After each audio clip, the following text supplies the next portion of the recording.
This example is going to show you how to update globals. Let's create a workflow definition first.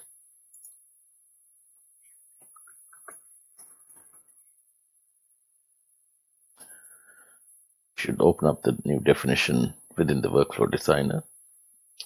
Once we have done that, you're going to click on this define globals, and you're going to define 3 different globals. Let's call the first global system. Define a string, add that. Let's define the next global as a number. We're going to call it val x.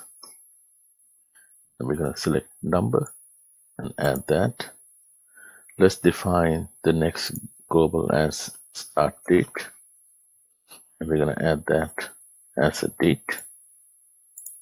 And we're going to save that.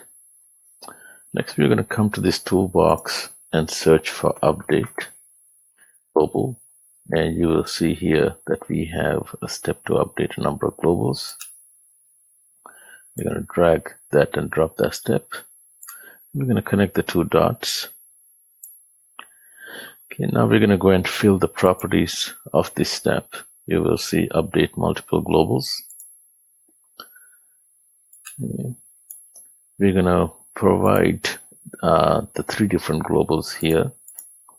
And the way you provide the name is by putting global dot, and that should give you a list of globals. So let's say system, and we're going to give the value XYZ.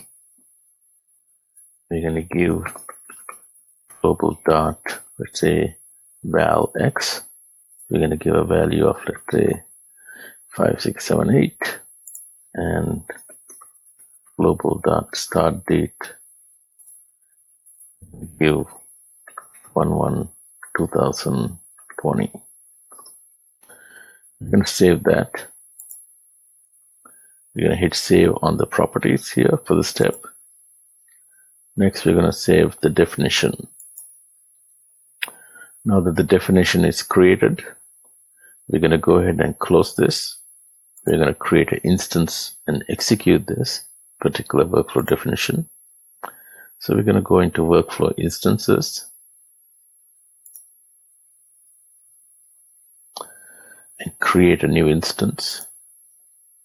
We have already update globals, it's already selected. We're going to say generate a name for the instance and say create and execute.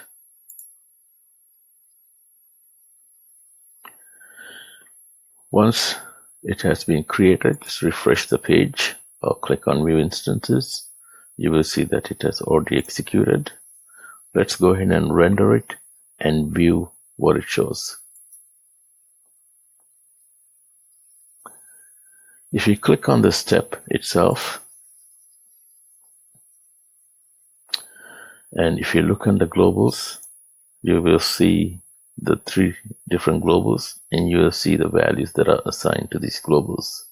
The difference between variables and globals are, in the case of globals, the value of the global will be always updated, so it will only hold the last value. In the case of variables, we are able to track every value that you ever set for that variable. So we will track the value of every variable at every step execution and iteration.